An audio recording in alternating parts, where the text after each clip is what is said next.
Hi, I'm Nicola Bryant. I played Purple Gilliam Brown in Doctor Who, and you're listening to Mark Who 42.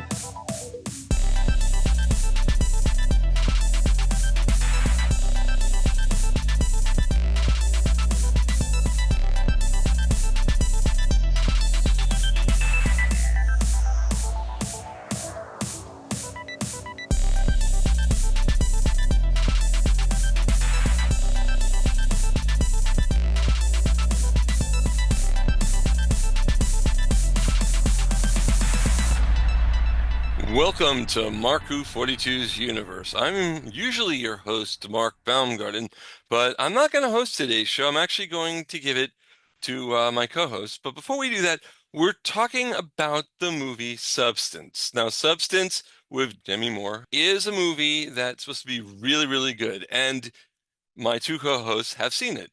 I have not. I am not, for several years now, I've lost the thrill of body horror. I used to love like trauma films. I used to love The Fly with Jeff Goldblum. I used to love those violent, gory films. I'm not, this is not a violent, gory film, but there's some body horror and I kind of opted out.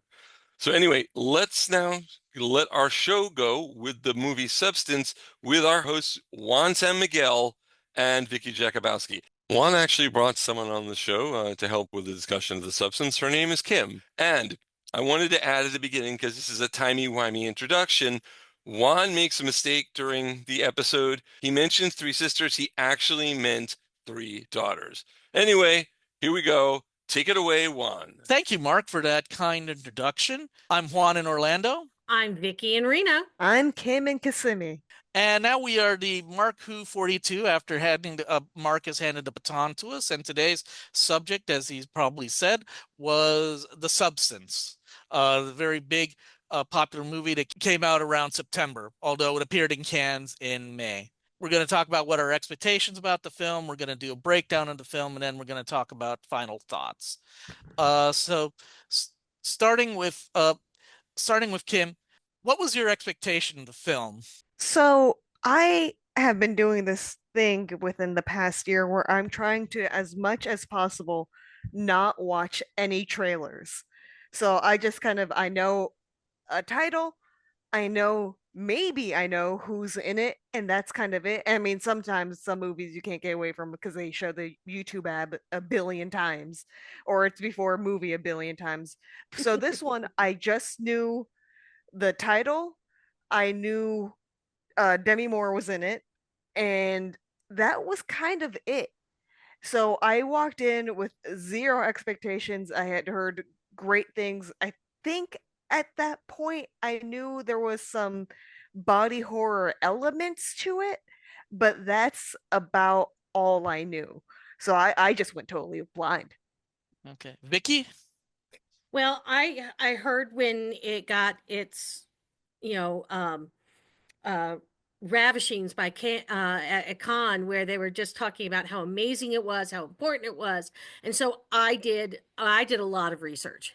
Depending on the movie, I do a lot of research, and this one, because of the substance. Okay, that sounded bad. The substance of the substance. But because of that, I actually did a lot of reading before I watched any videos of it, and having now seen it, my expectations were I was going to be uncomfortable, and I was. That's one way to put it. Yeah. I was very uncomfortable. Okay. Well, my expectations, Kim, I forgot when Kim and I will see movies together at the Enzion. It's our local independent theater in Orlando. It's a very good theater. But we saw did we see this in front of Kinds of Kindness together, or you don't remember? No, and that's a fair. No, I don't think we did because I hadn't seen the trailer before. Okay, I did. I saw it a lot at the Enzion. I mean, I must have been seeing a lot of films at the Enzion, and I'm pretty sure I saw the trailer at least twice. And the thing is that I remembered they were showing that and Three Sisters. And the thing is, both of them were red trailers. The fact that, if you ever, for those, just for clarification, if your trailer has a green background, it's supposedly for everybody. But if it's red, there's going to be. Now, in Three Sisters, I think they only made it red because I was curious. There wasn't anything offensive except I forgot that Natasha Lyonne does cannabis on camera during the trailer. So I saw the Substance trailer, which was also a red trailer, and I assume it's because you do see needle injections in it, and you also hear the narrator's voice in the movie. This is the Substance. I can't do that guy justice. I mean, he should get an award. Very good voice. Yeah, no, I mean, it was a very enthralling narration during the trailer. So I'm seeing this, and you see, and the thing is, you don't see anything of the third act. Right. And the thing that intrigued me was it's going to be kind of a science fiction movie with body horror, because it kind of reminded me, and I'll put this in my expectations. There was a story that got nominated for Hugo called The Pill by Meg Ellison, Leison, and it's essentially set in the future where they've developed a pill which will take away all your fat, and everybody's start having the same body type. One problem, it has a 10%, and I checked, 10% fatality rate. Oh no. And our narrator in the story does not want to take it because it killed her father. And this is all in the first act, or the first few pages of the short story. And it talks about how society changes and how she has to deal with the changes in society. So I thought we were going to see that. And so that was my expectation, that we were going into a science fiction-y type of exploration, and mixed results on that. So that's what we were expecting on the film. So listen, let's take a quick break. And when we come back now, we will be going to spoiler territory. We're going to break up the film. We're going to talk about the ending. I want to emphasize again, the trailer did not show anything in the third act. And the third act, it's actually a better trailer in that respect. Yeah, and the movies need to do that.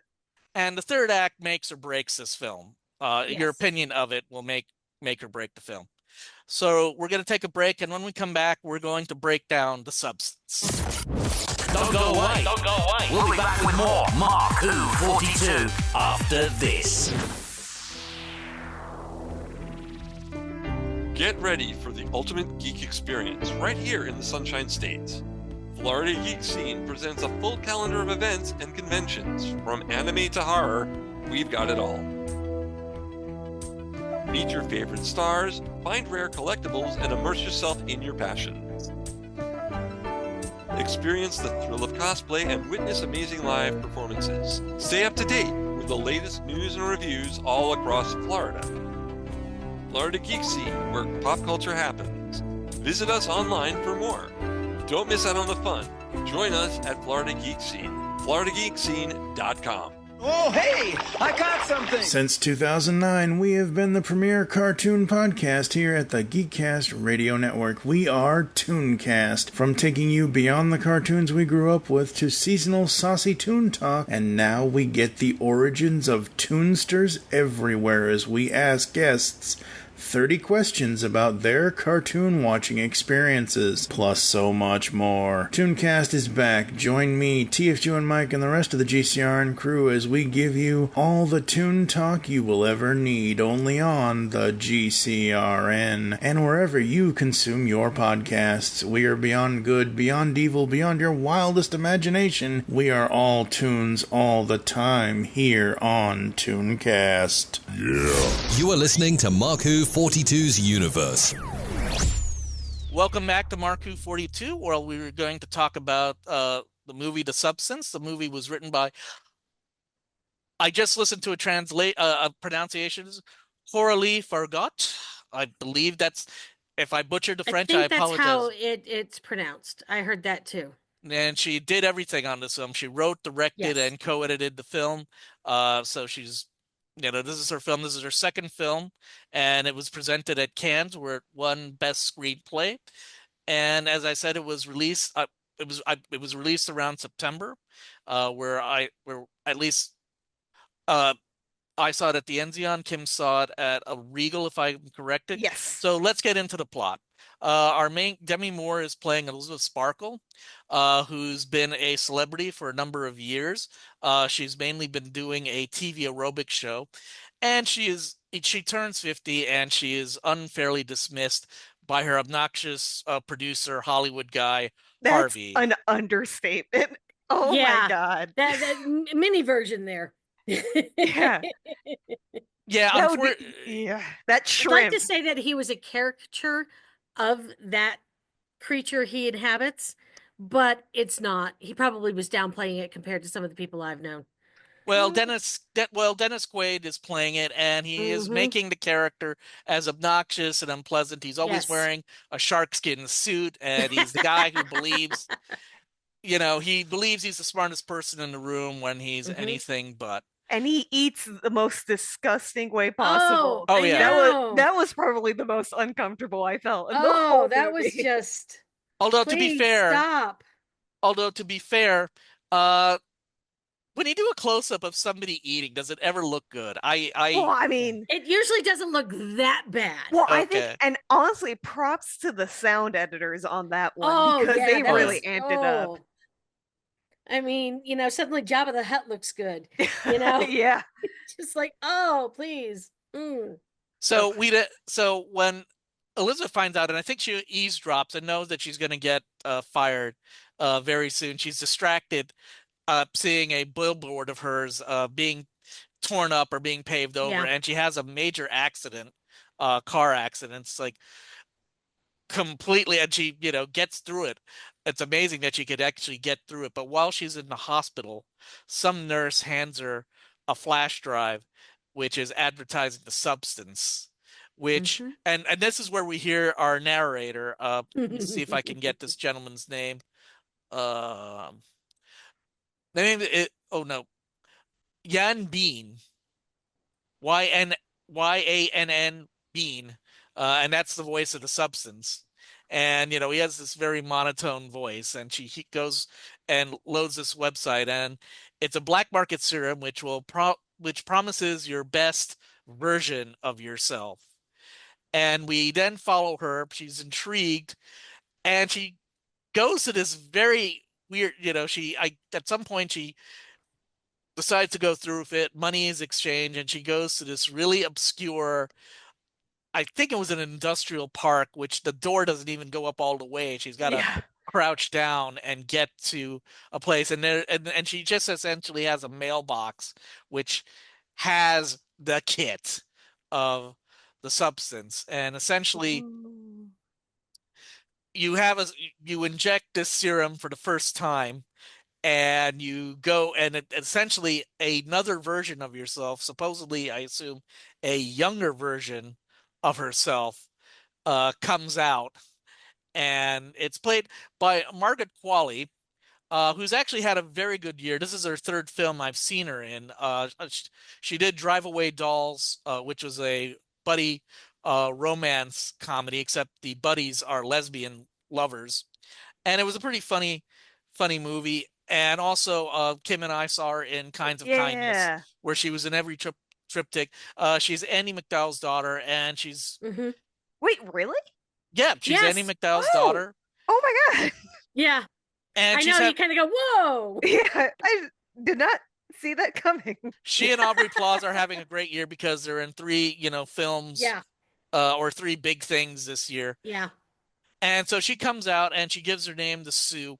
And now the thing is, they've got to keep you have to keep the original body alive to keep this, and you feed food intravenously, and you're supposed to switch out every week in order for this to keep going, and in order to keep both bodies stabilized. So at least in the first week, Sue essentially becomes Elizabeth's replacement on her TV show and essentially takes over the career. And eventually she comes up the corporate ladder and will take over the prestigious New Year's Eve show.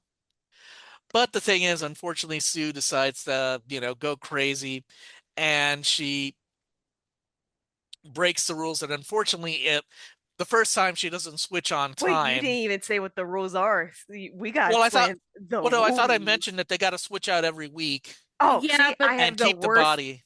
I have the worst memory. No, don't worry. But my brain does not work. Oh, your brain's just fine, honey. I would like to add, though, that they talk about how you guys are one. Yes. Stress that. You guys are one. And so it becomes really important whatever Sue and Elizabeth do affects the other.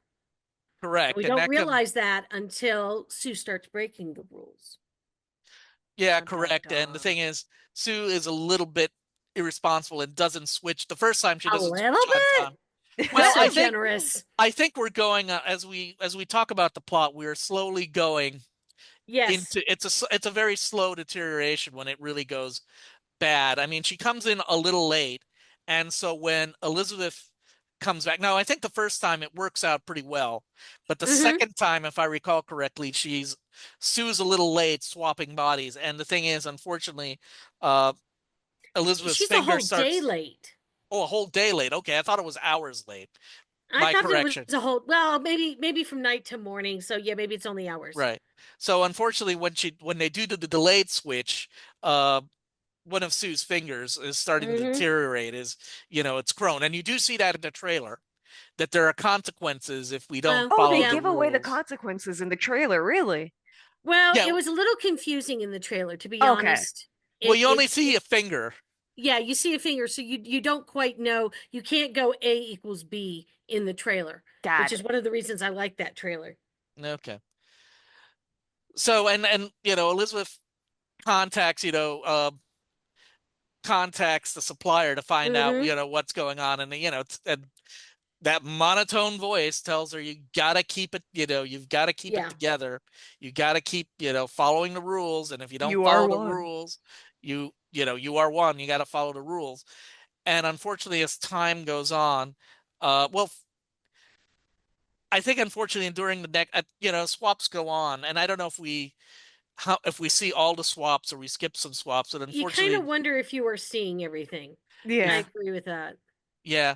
So unfortunately, we do see at one point. I mean, Sue, I think, forgets a lot, and when we go back in the swap, Elizabeth finds out that there's even more deterioration on her end, and so she then trashes the apartment in order to get in, and that's when Sue decides to cut Elizabeth off completely for a great deal of time. Yeah. And essentially because the thing is, where they get the stabilizer fluid, they pull it out of the original body or a body. And so Sue takes like what she believes is like months of supply. Yes. Until she's reusing them. The little vials. Yeah, little vials, and they keep and if I have a friend who has acute needle phobia. I forget what the official term is for needle phobia. This is not the movie for that. No, this is not the movie for her. One time we went to see a play on the Fringe Festival, and my friend, the thing is, in the play was discussing capital punishment, and there was it was discussing constitutional issues, but there was a scene where they show how an execution is run, and they do a scene, and it's a very mild scene in my opinion, but my friend had to walk out because she didn't want to see death by lethal injection. And so she had to walk out of that. So this is if you hate needles, this movie is not for you because there's a lot of it. Yeah, and like big ones too, like with that spine. Those are like that was one of the things I had to fast forward through. Despite my own health issues and having to use needles regularly, I still can't. I can't. Yeah, I don't even have like a needle thing, but like even when it was the big one, I'm like, all right, okay. So anyway, so as time goes on, Sue runs out of stabilizer fluid, and she contacts a supplier, and he says, "You are one, and you must switch back to replenish the supply." And unfortunately, I think this is when we go in. I forget what they call. We then go into now the first act. They actually break this movie up into acts. There's actually screen titles. Title sequence. The first one is Elizabeth. The next one is Sue, and then we get into Elisa Sue. And this is what will occur. This is what will make or break the film for the individual, in my opinion. Yeah. No, and so essentially when they switch back, Eliza Sue is complete. Oh, it's Monstro Eliza Sue. Yeah. Correction. Uh, But Elizabeth how has hit. did Monstro come about? Well, because when they switch back, there's so much deterioration, and there's nothing. Sue is But Elizabeth is. Sue does something. Yes. I forgot, what did she do, and I might have Sue forgot. injected herself to start the process all over again. Oh She yeah, double dipped. She used the starter flute. She used the Yep. starter. I forgot about that. I mean, the thing is, unfortunately, it's distracted once what happens after that scene because, as I Yeah, said, it because dominated. it is, you're right. That is it. It's the after effects of everything that happened the first 2/3 of the movie. It's what's the end result? What the hell is going on? And then So, there's also the Sue and Elizabeth like fight to the death before all of that too. That's true. Yeah. so unfortunately, and then when they try, and despite the deformity that Elizabeth has when she switches back, she decides again, and I forget the order of events of when they use the drug and when they don't use the drug. When she tries to switch back to Sue, it doesn't get any better, and it's a more monstrosity of body parts together, and it's literally a monster, and it's like Yeah. limping around. And despite that, it still wants its moment in the spotlight. Although I forget, when she bumps into Harvey in the corridor, is that what she's trying to get back, or has she gotten back? It hasn't gotten bad yet. I think it hasn't gone like I think maybe that's after maybe her teeth have fallen out and she's like going to get that injection again. Right. But maybe Okay. I think, Yeah. but my memory might be wrong. Right. Okay. So, right. Sue was starting to deteriorate because her teeth are falling out. And Harvey's one of those guys that said, smile, in a very Yeah. close Yeah. One up, of creepy those. way. A lot of close ups in this film. Uh, Yes. Yes. so anyway, It is in your face. Yeah, and like the lens choices where it's almost kind of like not quite fisheye, but not quite not Oh, fisheye. yeah. so Monstro Sue, I mean, comes in, it comes back from her Very well apartment. dressed. Yeah, wearing a dress. But Very despite well that, dressed. but body parts are everywhere. I mean, it's hard to describe Mhm. Monstro Sue. I mean, could you guys do a better description of Monstro Well, Sue than? it's like almost kind of like there's Elizabeth's face on it, Yes. and then there is also just kind of it's almost like a skin colored blob. Right. Yes. We've actually seen this in Cronenberg and some of like in The Thing Mhm. when you have one version of the creature separating Yeah. and you see the face of the guy that he took over, but everything else is gooey and slimy and But with and a nice definitely not dress. human. Yes. But Eh, somehow she slides all that blob into a dress covering Demi Moore Elizabeth's face. And supposedly, according to Margaret, she was in there too. There's a spot where you can see Margaret's face in the blob, or Oh my or god. 3/4 of the face. Yeah. And they apparently in some of the scenes, 3 actors were in that blob: Wow. Demi, Margaret, and someone else. And hence why the blob was that big. Yeah. Mm. so the Blob makes it back to where they were going to Mhm. do the New Year's Eve special, and it's. uh, I will say this. Uh, it was almost a remake of Carrie. I mean, the audience is. Carrie didn't have this much blood, honey. Oh, I don't want to go on I don't want to go on a blood. I don't want to try to measure out the blood, but it's disturbing, and It's disturbing. the audience is horrified. Yes. Everybody is yelling. It's But complete you notice that the chaos. audience wasn't horrified until her mask of Elizabeth fell off. They were all That's acting true. like she was normal. And she was wearing a paper mask from Right. Elizabeth's poster. And it wasn't I until it forgot fell about off, the and then mask. suddenly everyone was horrified. And you're kind of like, really? You couldn't notice? Very good But I think disguise. that's part of the statement. Yeah. So, Well, we'll get into the statement a little bit. yeah. So, and this is a part of, as I said, this is the part of the movie because at this point, and at this point you're wondering, okay, how long is this going to go on? When you go Oh to yeah. it goes on. So we keep going on with reaction shots of horror, and then Mm-hmm. the film ends with what's left of Eliza Sue fleeing the studio, going to the Hollywood Walk of Fame, going to her neglected star, and she smiles. She smiles, and then what's left of the blob becomes a puddle and is cleaned up by a floor scrubber. Yeah. And that is the end of the film. Is there anything? Well, also, I do want. There is one scene which I read about, and actually, there's one scene where she is trying to make a connection. I forgot what the name of the. We don't mention one characters. I believe. Oh, like her high school. Yeah, High she tried. school? Oh yeah, Yeah. her high school crush, or he had a crush on her. Yeah, yeah. And they Yeah, were gonna there's go on a date, but then the finger That thing scene happened. that scene messed me up. well, that scene was kind of that scene is kind of interesting because she meets a guy. I think short. I don't know if it's before or after the accident. No, it might have been before. Yeah, before the accident, but after she was fired, I think. Yeah, I think Yeah, it's like when she's still like debating like Yeah. kind of the substance, and I think yeah. So, Oh, you know what? You're right. yeah, she's You're right. So debating it's the after substance. the accident. She's after the accident, and she meets him, and she can during one of the switches when it's still relatively stable, she considers going on a date, and then she can't Mm-hmm. bring herself to going to the date, and we might well, discuss. because she has like the finger, like that's after the finger situation. Because remember she's putting on the Yes. glove. Oh yeah, I forgot about. Well, Yes. although somebody said we could talk about that scene. There's a lot. I think there's a lot to talk about in that scene, Yes. and it might.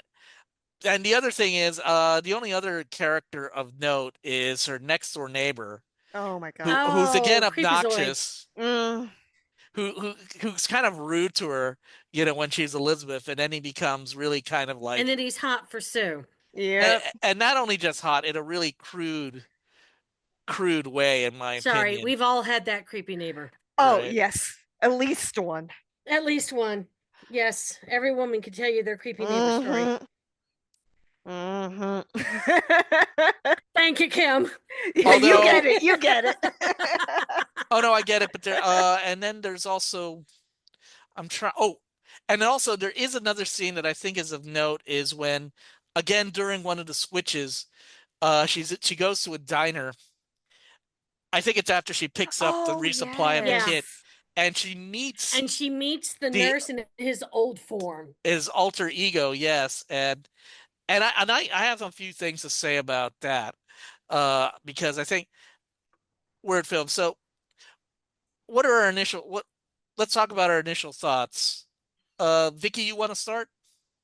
Well, for me, in continuing full disclosure, my first career was on the stage, and it really, really struck home. And talking about the scene where she was debating about going out with her high school friend. Um, First, she puts on makeup that looks very similar to Sue's style of makeup. And then she sees the poster of Sue out of her living room window. She goes back and she changed it back into something that would have been more Elizabeth. And then she goes out, she sees the poster again, and she has so much self loathing that she can't even do that.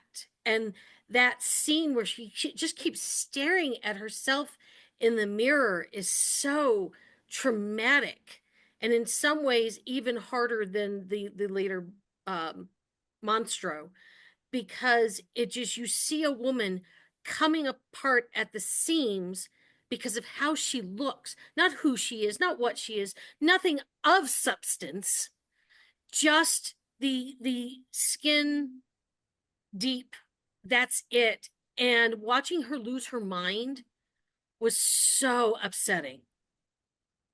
Yeah, Now, and when you like when say she's just scrubbing the makeup off. Yes. And I think that you know, it really, really kind of hit home. And then when you get Monstro and you see Monstro thinking that everyone loves her, and how she's feeding off of, you know, she's turning into a succubus. She's feeding off of everyone's positive energy about how wonderful she is, how beautiful she is, how great she is. And yet she's really this monster. I don't know, all of that just really struck me very, very deeply. And it was really hard for me because of that. Like I think like a lot of people can relate to like when you want to go somewhere and like you're trying to like put yourself together and it just doesn't ever feel right. And like you keep Yes. trying to do it and trying to do it, and then by like attempt 5, you're like, I can't do it. Yeah. Yeah, no, I was thinking about that scene, but the only reason I thought about that scene was I listened to an NPR podcast, the Pop Culture Happy Hour, and somebody talked about that scene in very similar terms that you and Vicky did. But that brings up a bigger point and something that I kind of notice, and I can't imagine that uh, Miss Fajay, if I'm again Fargay, forgot. I'm, I apologize to this woman if I don't get her name wrong, and I barely know enough French to be dangerous. Um, but one of the things I noticed early on in the film, I mean, when you go to Elizabeth's apartment, you know, you have it's a there's nothing there in decoration. It's essentially a picture of Right. a big picture of A her giant picture of her. at her awards. There's no personal pictures, no birthday cards, no nothing. And I'm Right. wondering, you know, any wonder, is Elizabeth always this way? Did the industry make her this way? And unfortunately, that leads into the problem she has when she tries to go on a date with her high school with her high school colleague. So I just kind of shocked. And Sue's no better. I mean, when Sue Right. runs rampant, she again puts a giant picture of Uh-huh. herself. And again, there's no it's uh she doesn't seem, you know, neither of them have any apparently long lasting relationships. They have nobody to confer No. to, and they're completely on their own. They're It's just that completely dopamine isolated. rush of like acceptance that they're kind of Yeah. seeking. So it's not like a lasting thing. It's just those hits that they need. Yes. I mean, you even think about the last essence of Elizabeth on the Walk of Fame, and she's looking up at the stars, and they're flashing at her like light bulbs. Mhm. And she gets this big smile. And, you know, you can just hear her giving Sally Field's speech. You like me. You really like me. I mean, you hear it in your head. And when she becomes nothing and is just cleaned away the next day like yesterday's trash, it's something that is so visceral. um you know, and I do agree, you know, which came first, the chicken or the egg? Was Elizabeth like this to begin with, or did the society slash industry make her that way? Because, you know, now that I've been in business for a few decades and I'm no longer on the stage, I'm going to tell you, it's not that much better. Mm. You know, I happen to have a fabulous job and work with fabulous people, but before I got this one, I had a lot of jobs where they wanted younger, they wanted prettier, and they were always chasing this thing that doesn't exist. And I just find it hilarious that no matter where you go, especially as a woman, you are judged a quarter of a millimeter deep. Oh yeah, 100%. And like almost to that point, there was like a period in my life where like I didn't really care, like take care of my appearance. And then like I started like over one summer, I was like, all right, I'm gonna start taking care of my appearance. And it was like night and day how people treat you. It Yes. really is night and day. Until you've experienced it, it's hard to like really get across. But like, and then to your point about just how Sue and Elizabeth are like both kind of putting up this picture and everything. Mm-hmm. It really just sells the point, like whether they want to accept it or not, they are one, and there is Yes. no getting around that. So it's almost like the warped self-image that Elizabeth has, Sue was born with it. Mm-hmm. There's like, you know, it starts to become really weird when you start to realize that both of them, they are so one. They are so in sync. I do have to say one thing though, because, you know, they talk about how age and everything else. Well, Elizabeth is turning 50 at the beginning of this movie. In reality, Demi Moore is 62. She's 62? I'm sorry, yeah, she's 62. Wow. I did not know that. I know. And so the fact is that they even lowered her age for this film. Wow. And Well, Margaret is 30, which, no offense, she doesn't look 30, neither does Demi Moore look 62. But the reality is that, Margaret's 30, which would be considered over the hill by Dennis Quaid's character. Mhm. So, and he's 70. Is he In real really? life. Dennis Quaid, I know. Isn't that weird? Wow. No real concepts of time sometimes, and it's just proof when you look at these people and you don't see their real ages, yet age becomes such a huge important construct to this movie, and when you're over the hill and when you no longer matter, because Elizabeth started off as a movie star. They allude to how famous she was, and then she was relegated to a TV aerobic show. Makes me think of Jane Fonda's second career before she came back to acting. And it just struck me that she was not even good enough to do an AM exercise show anymore. Mhm. I just very upsetting, but in a good way upsetting, I guess. Yeah. I do wonder about that choice. I always did wonder about an AM. You got a point there. I mean, I guess they kind of imply. I don't know. It was during the. I forget. I think there was an opening montage which kind of culminates to the Hollywood Walk of Fame, and I guess they used the movie insignia for it. But I did well. Actually, I did know about Demi Moore's age only because CBS Sunday Morning did an interview with her a few weeks ago to talk about, and one of the things she did talk about was the film, because that was obviously her last film, so that was kind of on the agenda. Uh, but I guess do we have anything more? So we said a lot about Elizabeth. Is there anything more to say about Sue, or are they really exactly the same? Are they? I wouldn't say they're exactly the same, but I think they're way more alike than they care to admit.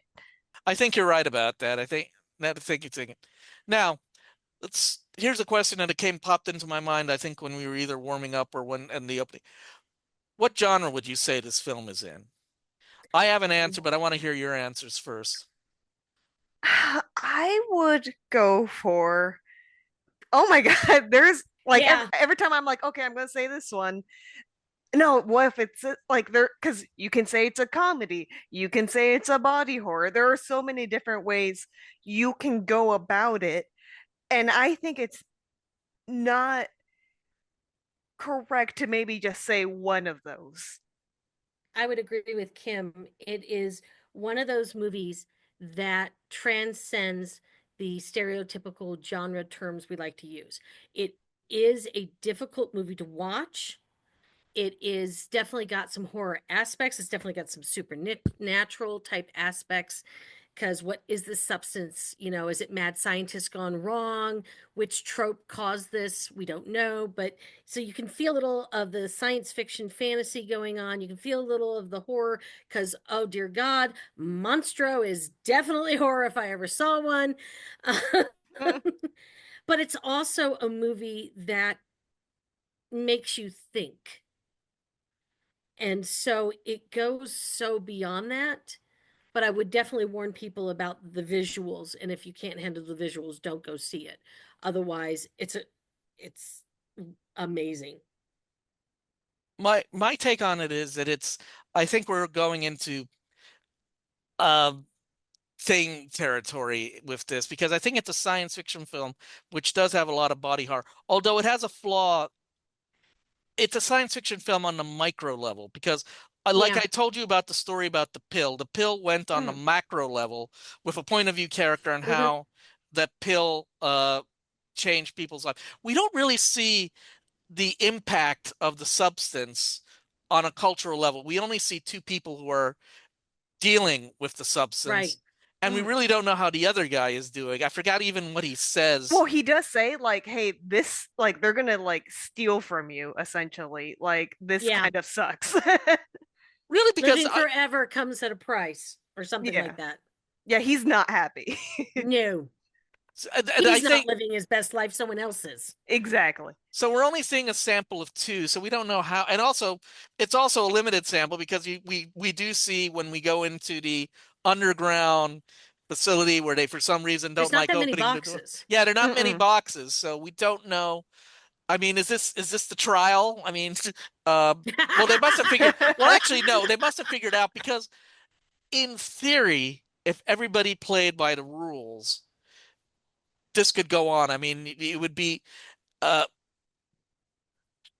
actually, I was thinking when I don't think the trailer fully explained the switching part of it, so I No, don't think we would. So we don't know. I mean, that was one thing. How would I know I that actually thought it was going to be more like Jekyll and Hyde, right? Oh. where somehow it switched. But of course, now I having since watched some interviews with the director writer and talking about her influence of Picture of Dorian Gray and The Fly and The Mm. Thing, it's so there. Yeah. And you realize that because I did from the trailer, I was thinking Jekyll and Hyde, but that would have been too simple. I don't think Yeah, it would have had nearly the impact if it was that. Yeah, like yeah. seeing that body on the floor and like every day Yes. you have to go to the bathroom and there's this Oh my body. God, yes. Oh no. Well, no, didn't she create? I forgot. At some point, Yeah, doesn't she Sue created that create? room. Yeah. Yeah, she created that room, which was that was brilliant. But who the hell has a secret room An in their apartment. apartment? I mean, that's somebody's closet that you've broken into. Let's be honest. But I love the room anyway. So Well, yeah. Again, we're seeing it on the micro level, and yes, she does explain. She does have to do some explaining of why that she will only be doing it every other week, and apparently she's yes, so to take good. care of a sick mother or grandmother or something like Yeah. that. Oh yeah, that was it. I forgot. That was Uh, it. Yeah, I thought it was interesting how Sue was able to come up with a lie so quickly Yes. and so easily. And she didn't even think about it. She just said it. Hmm. And I mean, talk about pathological. well, I got to disagree with you on that, Vicky. I mean, supposedly this. I think initially they wanted to follow the rules, at least at the beginning. So I think they Maybe. would have thought about it at first. So I don't think it's a pathological thing. I mean, they have to come up with some excuse of why. I mean, they do take I'll it go with serious. that. I'll go with that. They do take it seriously at the begin. Well, at least Elizabeth takes it seriously because she actually marks off her Carol to, Elizabeth, Elizabeth, Yeah, that's Elizabeth, true. Sue, Sue, Sue, and they they did seem to do planning at it, except that Sue becomes a party girl. I think for me, Sue was just always it kind of goes back to that kind of Jekyll and Hyde type thought. I always felt Sue, not that Elizabeth was absolved of any guilt of Mm. anything, but Sue was just like the worst pieces of her. And I don't know if it's because I'm over 50 and I'm looking at her going, yeah, that young thing, she's got it all going on. No, she doesn't. And Well, so I I think it might feel be striking me that way. well, like I'm like coming from someone who's like 30, like I was looking at it almost like from the perspective of like all the dumb decisions I make when I was 20. And it's like you're you're young, of course you're making these dumb decisions. That's true. You're not thinking things through. I prefer to forget my 20s. I can't remember part of mine. it's which is actually kind of interesting because I don't know if it's clear enough, but Sue should have all of Elizabeth's memories, or maybe they don't make that clear enough. That I always wondered because I couldn't quite tell. I don't think they do because like they'll like when they would like Sue would come out, she was like, "Oh, I know that she was just sitting here watching TV because, like, look, there's this imprint on the TV and there's all this food in Oh, front of the TV." So I don't think they share memories. No, but when Sue comes out, she should know, at least she should know everything that Elizabeth does at that point. I don't, you're right. I think Elizabeth will not know what Sue does. Mhm. And, or do they? Because again, we're doing it's hard to tell. It's like they don't seem to know everything. that the other one's doing. Mm-hmm. But you're right, because Sue is like, okay, I know what happened almost immediately. Not Right. quite, but almost immediately. She didn't need to read anything, watch any video, at least not that we saw. Right. And so there's some connectivity. But it's confusing because Yeah. when Elizabeth trashes the apartment and Sue is surprised that, Yeah. and that's what drives Sue to completely not, suck all the substance, suck all the nutritional, goo out of the spine. Yeah, all the nutritional goo out of the spine. I always took it that she's able to have her memories up until the actual split. It's kind of like how I interpreted it. Ah, that would kind of work. That would make more sense. So that's like why she's like, she doesn't have to do that research, but then also every time when she comes back, she's like, hey, what's all this mess? Because they're not really one. Yeah. They're not in the same headspace at the same time anymore, which technically they kind of would have been prior to the first shot of the substance. Mm. Okay. And then after that, they have two related but unrelated lives. Yeah.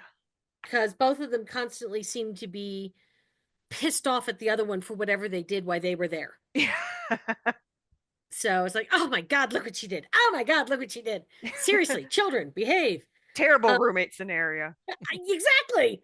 That's what it feels like by at least the second or third injection, depending on when things really happened, of the switch.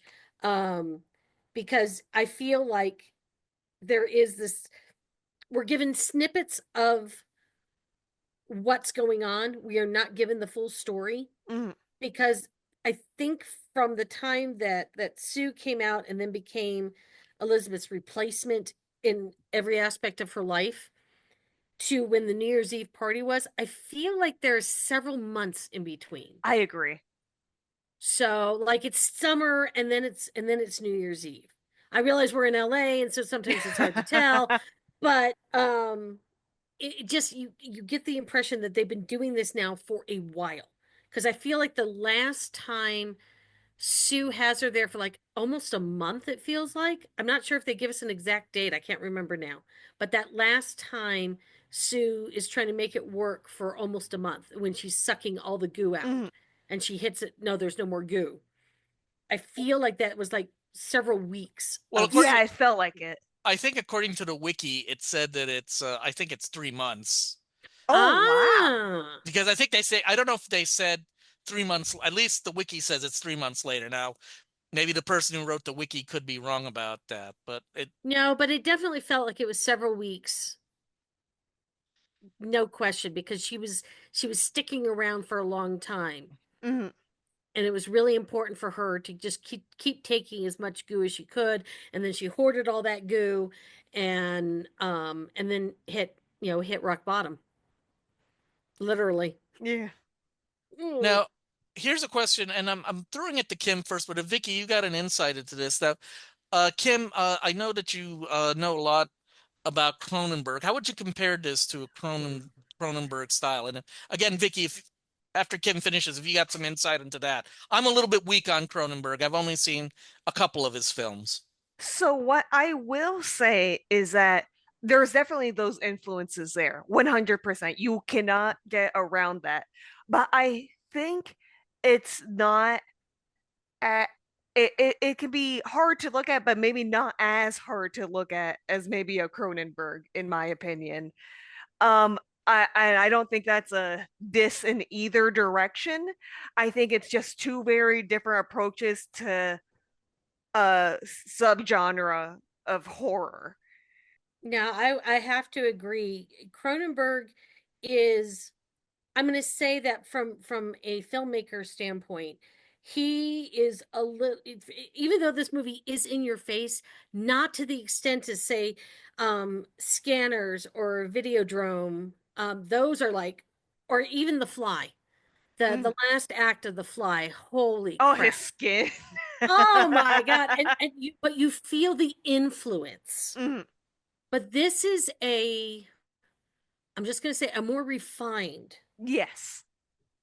It's not, there's a purpose to the ick factor that's, I think, deeper than Cronenberg's. I think he enjoyed that. He enjoyed body horror very much. It's very obvious from everything he's done. But this one feels just so much more. It's an evolution of Cronenberg's films. We've taken it up a notch. We've elevated it.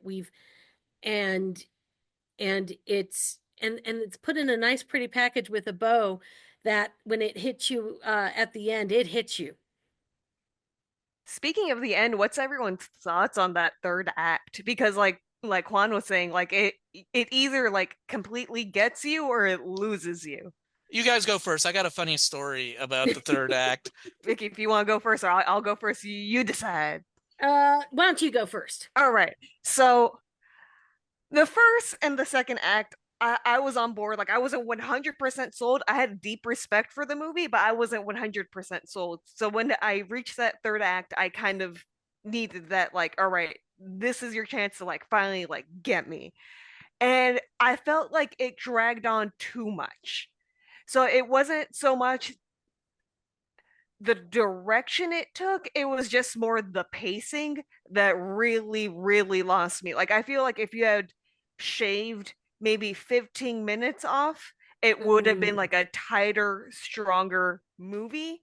And I kind of long for that, but I have deep respect for what the movie was trying to say, for like all the effort that went into it, into like the idea, because it is such a really cool concept.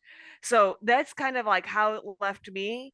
So I know it's gotten a lot of love, and I'm glad it's gotten a lot of love. I wish it was a little bit tighter. I can definitely respect that because I love the third act.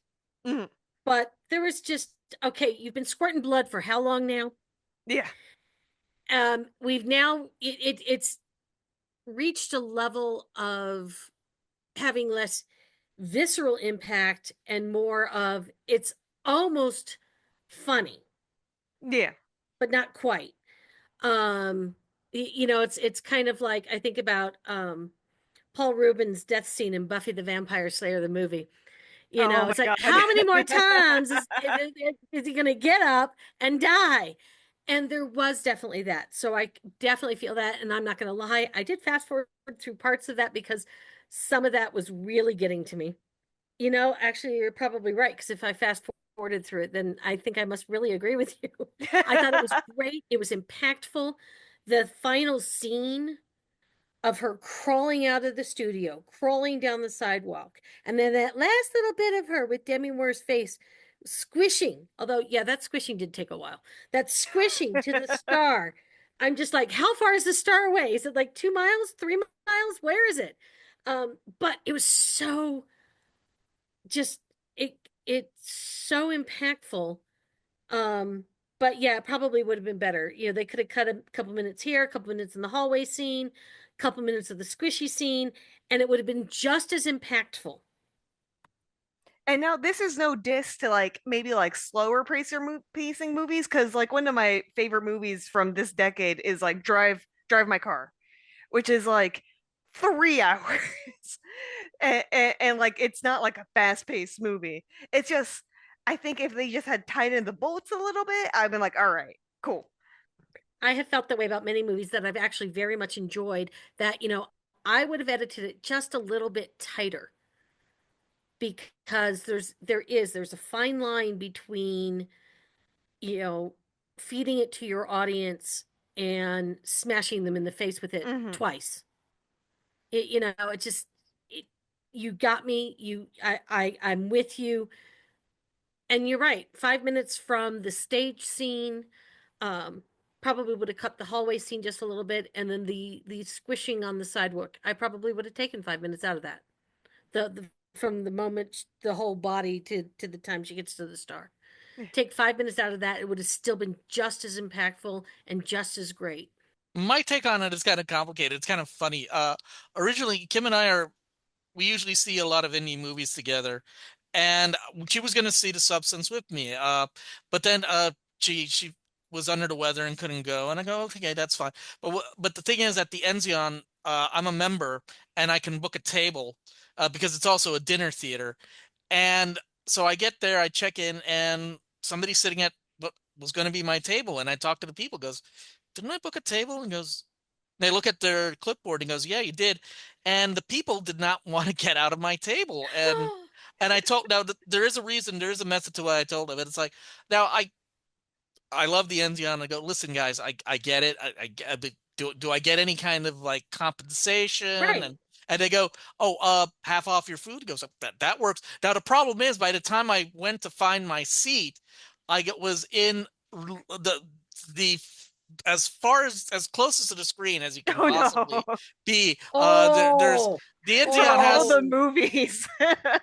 Kim knows what I'm talking about because it's in the forward, and I told her this when we went to see Nora a few weeks later. And actually, I'm glad she wasn't there because I don't know if that would have been a worse experience. I mean, I wonder if it's different if you see it, closer or far away.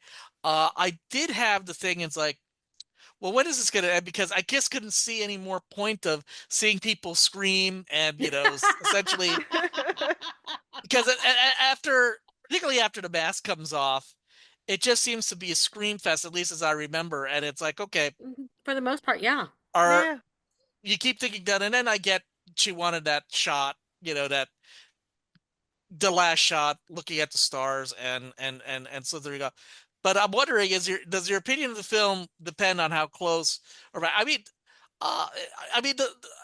could see that actually. I wasn't that bothered. I mean, by it. It's just that you're feeling. But talk about in your face.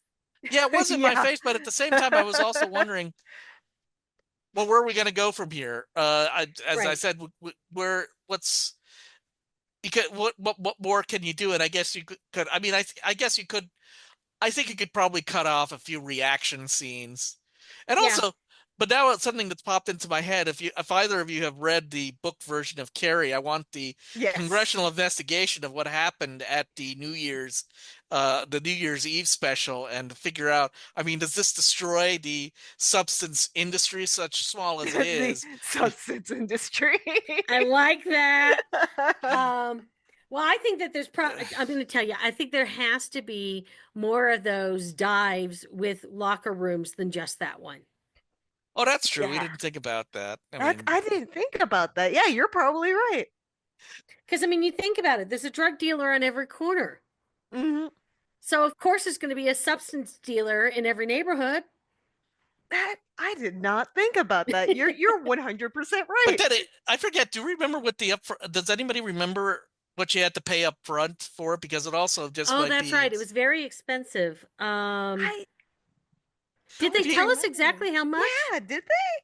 Maybe not. I mean, maybe they just let us use our own imaginations. I mean, I'm picturing tens of thousands of dollars. Yeah, because at least Wiki doesn't mention it. I mean, it just.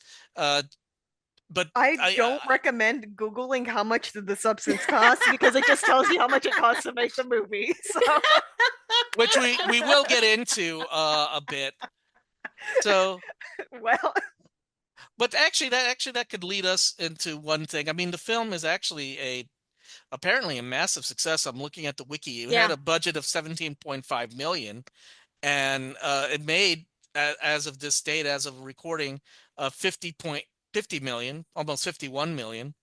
And I don't think this had, I mean, I don't know if, I mean, this had a massive marketing campaign like the Marvel movies have, so I don't know. Nothing like that. Yeah, so it really wasn't until after its opening weekend, because although, I may have seen trailers, I don't feel like I got the in-your-face ads until long after it had opened.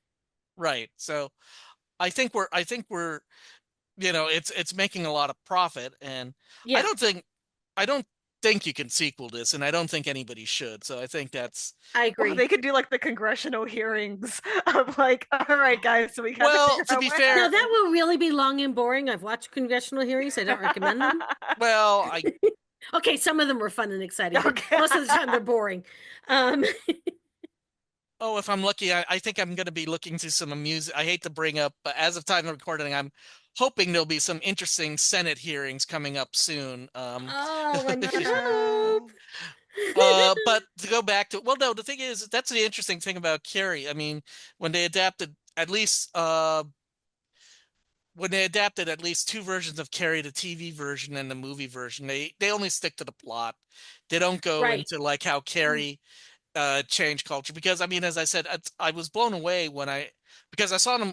I finally got around to seeing the movie just by chance. It was on television. Then I saw it. Recently. No, What? years ago, years ago, Okay. Oh, years okay. ago. But I saw it on television because, oh, this is good. And then I decided to read the book, and it's an epistolary novel, much like Dracula was. And it was Stephen King's. I forget if it was his first book. I don't know if the Yes, I think it it was the was. first one published. Yeah. Okay. And like he like threw it in the trash and his wife found it. It was like, no, you Yeah. have to Yep. publish this. Yeah. So, but again, you don't do any of the other stuff. So I don't think there's anything. But I guess, well, I guess before we said final, I mean, you recommend this film. I would recommend this film. I'll start off. I will recommend this film, but I said the third act is a real hard act to take. Yeah. That'll affect how you feel about the film. That's the only way I could say it.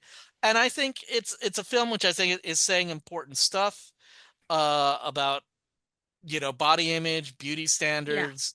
And I don't want, and I don't want to say trivialize. I don't want to trivialize that, but I think it is saying.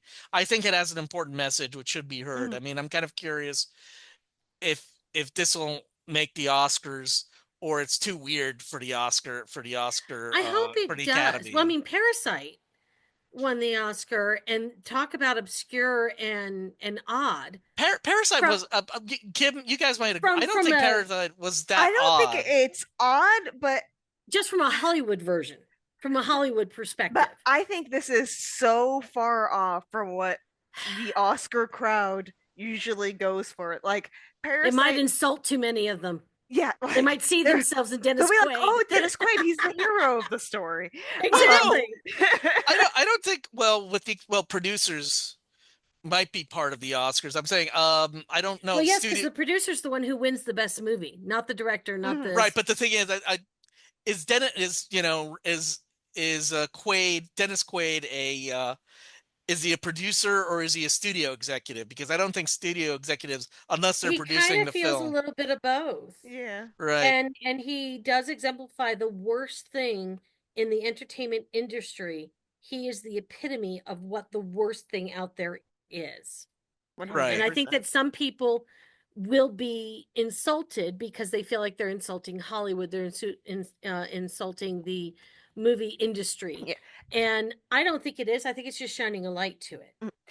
But like to your point is the Oscars have historically always loved movies praising themselves. So to find one where it's like now Yeah, there isn't a feel good Yeah. at the end of this one, is there? yeah, so they're gonna be like, no, never mind. So it's like too There's no far happy off. ending for anybody at the end of Yeah. this one. It's too far off from what I think the Oscars would go for. They're I going don't to see give them. it technical awards for Yes. makeup, possibly costumes, but it's not a period piece, so probably not. Yeah. And I know, and I've watched the Oscars religiously since I was like 5 years old in the 70s. But I know its problems. And it'll get technical awards. It'll get anything like that. It's not probably going to get. It might even get screenwriter. Yeah. But I think that they're going to shy away from. It'll be interesting to see if it's even nominated for Best Picture. Demi Moore should be up for Best Actress, and Margaret should be up for Best Supporting Actress, no question. Well, I wonder if Margaret has actually a better chance with Kinds of Kindness, which we see, but that's a whole different. I don't mean, as think I she'll said, get nominated for Kinds of Kindness, and also I don't think Kinds of Kindness got that much love. Like I'm like really into Kinds of Kindness. I thoroughly enjoyed it, but I don't think many people were too keen on it. well, that's another story. But as I said, everybody. Well, no, as I said, the two actresses that I've been noticing a lot who at least did three big projects this year is Margaret Qualley with her 3 films and Aubrey Plaza with her 2 films and her and being one of the main characters in Agatha All Along. And so I think these and they were great they were great in all of them. So, I think we're coming close. Any final thoughts? I would say whether you think you're gonna like it or not, I do think it's worth a watch. So whether you like it or not, I think give it a try. I would agree. I would say that, of course, understand what your limitations are with what you Yeah. watch on screen. And if you don't have any of those problems, watch it. It is really amazing and impactful. I think a lot of people will see themselves in it. And I'll say agree. It's the same thing. Important messages. And to me, as I said, I like to encourage that this is a science fiction film where supposedly a science fiction change affects the lives of people, even though this is on a smaller scale, since we only see what happens to one person and maybe 1/10 of a person, since we don't really know how bad it is for the other guy. But the thing is, unfortunately, a lot of people, when they think of science fiction, they'll think of space, the great space operas that have happened, or monsters in general, and maybe they'll think this is science fiction because obviously we do create a monster. But I believe that we're analyzing, okay, we have the classic what if we have this substance which will pull out your what supposedly is your best version of yourself. And unfortunately, but then somebody, actually, I forget if it was the same NPR of the Pop Culture Happy Hour somebody pointed out that this is almost also like a fairy tale, because you set up the Oh my rules God, it and somebody is. Yeah, it's breaks the like rules. yeah, it's like, Yes. you have until midnight and then you revert back, like the Right. pumpkin disappears. It is. I can see that now. Oh, that's freaky. Even like her dress at the end is almost Cinderella-esque. Yes, it very much is. She's her own fairy godmother. Oh my God. I love that. I love that. I think that's about it. I mean, as I said, I think we all agree you should check out the film. Hopefully the film, I mean, the film seems to be getting a lot of love, at least from a mainstream audience, at least to the point that it seems to be making a tidy little profit. So I think that wraps up this episode of Marku 42. And I'm Juan in Orlando. I'm Vicky in Reno. And I'm Kim in Kissimmee. Tune us next time when we'll talk about a new exciting topic in science fiction pop culture. Thank you very much. You've been listening to Marku 42's Universe. Your hosts were Mark Baumgarten, Vicky Jakubowski, Zion Quiros, and Juan Sanmiguel. Marku 42's Universe was produced and directed by Mark Baumgarten. If you've got a comment or anything you want to let us know about, please email us at marku42.42@gmail.com. Our website is marku42.com, and you can find old shows from back as far as 2012 on our YouTube channel, Marku 42's Universe. Marku 42's Universe, copyright 2024.